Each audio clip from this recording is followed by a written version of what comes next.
Open చేసి చూడు. ఏంటది? పికిల్. ఇది నా ఏంటిది? ఇప్పుడు మిరపకాయలు. ఇది నైనీకి ఇష్టమైంది. ఓపెన్ చేయి నాన్న. ఏంటి ఇది? రే రే రే అన్నం తినేటప్పుడు రా. ఇదేంటిది?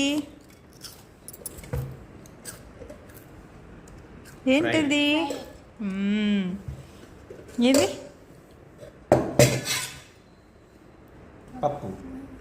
పప్పు తిందామా? అందరం కూర్చొని తినేద్దాం. చిన్ను 4 ఎవరు? ఏది 4 ఉంది చిన్ను?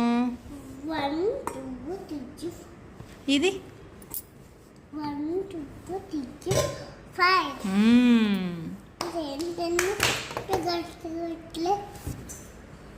తిందామా? ఆ మామని తినేద్దామా? అదిగో నీకు. ఒరే ఎన్నిసార్లు అడుగుతురా ఏంటది అని. నీకు తెలీదా ఏంటది? వడియాల ఫేవరెట్.